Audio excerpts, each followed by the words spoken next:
because it's very much about team fighting. It's very much about just pressing your R buttons and running into them, whereas on the side of JDG, it's way more about playing the map. You need to be a bit more calculated with it. And see what kind of advantages that they can find with that TF and the support that you can get in those side lanes. So very different approaches, I feel like, to this first game for both of these teams. Oh, you know the chains of corruption, we got the gold card, but you need to be very careful around that. Vision control is going to be key for JDG's composition, as they don't have too much disengage in their composition, whereas on the other side of LGD, still a lot of movement abilities to get out of there. So you can say there, he knew he was going to be on towards the Gromp, he even had the vision, and now in the mid lane, they found it. They found the gank. It's still the 2v2, but who's going to go down first? GA gets a beautiful haymaker, but it's not going to be enough. First blood goes over to Kanavi's Viego. He gets the resets, the face breaker, and that could be two. The burn, it's not going to be enough. Shadow outplays it by using his flash.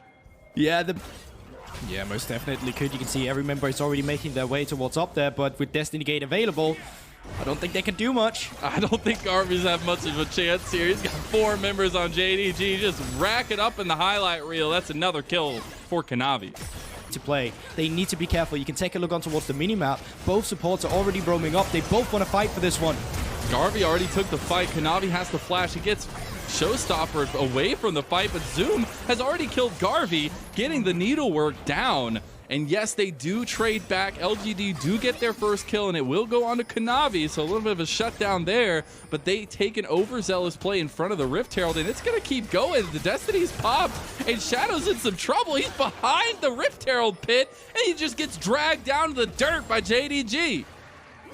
Rift Herald does go over to LGD though, but I love the way JDG decided to pin out with that fight. They decided to stall it. They knew items are starting to come through, and as soon as they have, I think we could see more skirmishing. Oh no, topside skirmish again. Shadow actually using the moonfall into Zoom. They just really want to get Zoom down and the shutdown over, and it will go over to Garvey, but JDG is right here. They got the Destiny Gate here as well as Kanavi. Kanavi's looking for a couple more kills. Give a 1, and Garvey's going to go down to Yagao. Another 2 quick kills for JDG.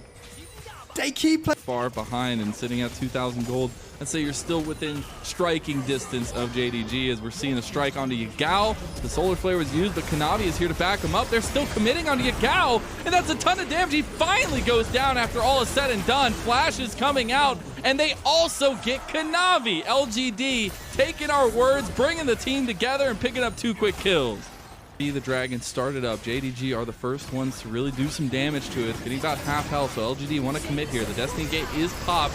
The Dragon's resetting. LGD take that as a go button. Look at that moonfall from Shadow! But is it enough? Look at the carries. They're still alive. Loken is firing on the back, but you've got Shadow going forward. And LGD, it's so close, but it's Kramer via Yagao and Shadow. But can they get Yagao? One more yellow card, one phase shift forward, and LGD take the fight.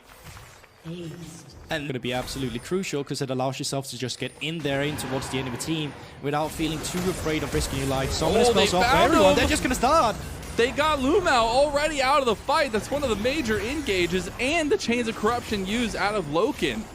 Destiny Gate comes out just to figure out the solid ground that JDG can stand on, but they're taking a 4v5 here, and it's into some trouble. They might just want to give over this Dragon. As they do, LGD move forward. GA goes in with the haymaker. You got the follow from Shadow. He goes gold at the last moment, but he is gonna die. LGD need to get out of this fight. Mark goes down next, but look at the resets. Look at the combo. GA is single-handedly bringing LGD to the front of the line.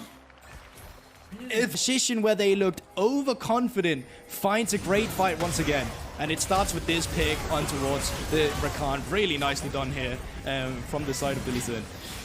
And there's no pick out now. There's none of that peeling as much for JDG, and I love the idea that GA just says, we're going. And he brings everybody along in the backpack, and you see a lot of the re-engagements here, even Shadow getting a little bit overextended. But GA, with the re-engage here, with the damage done, look at that showstopper. It completely changes the fight, and LGD are able to pick off the rest of the members with Kramer almost at full health. Yeah, we got a fight coming back into live, though.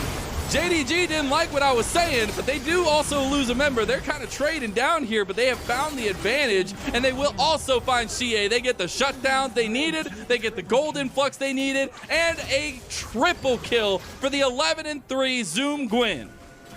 What just happened? We came out of a replay, and all of a sudden, it's just JDG back onto a fight. They're winning. No jungler alive, though. Remember that. So a steal could still come through from Kramer here. This is going to be a tense situation. See if Kramer can do it. The miracle steal, the damage done with the mystic shots. Can he get it? No true shot barrage. He doesn't get it. He could also get caught out here, but not going to do so. Just have the phase shift away. The Baron is secured by JDG. Because Zoom had put up the hollowed mist. I think we kind of see the replay coming through. They're actually setting up a little bit of a pick, and there you go. They play the map once again. They play around the vision pockets that they have created. And this is just JDG being really creative in a situation where they know they don't win out on full-on fight 5v5 situations. So they create themselves a man advantage. They play together with the Destiny Gate. And items now as well, and it's something we really have to watch out for. Zoom, though, in some trouble. Let's see if that happens here, going on 4 items. He's taking some serious damage with him, but it does not matter. The Haymaker comes through, and that will be Xie picking up the kill. Pickup is going to be crucial for them, and they've already started it here. Destiny Gate on towards the flank. He's trying to come from behind. Nobody knows he's there. He gets the yellow card, and here comes JDG. Konami gets kicked away. There's a solar flare. It's not going to land on anybody. LGD looking to peel away, but they still got to deal with Lumao, and Shadow goes down first. This is going to be an all JDG fight, as they are not going to lose a single member up to this point, but that's 3 kills going over to them, and they're following up with more. Zoom really zooming forward. Almost going to die. Actually, Kramer gets the sniper shot onto Lumao. He's still surviving somehow, but finally dies to Konami's Viego. And JDG slammed the door shut for LGD in this game 1. Yeah, you know, we just talked about it. They need to be creative about their engages. They will lose out on a full-on 5v5 just like this. But Yagao, Destiny Gate behind enemy lines, find the pick onto Shadow, forces the Sonya's Hourglass out, so you won't have to use that as an engage. Shadow still no cooldowns here. They could still not end this one. They're coming alive now.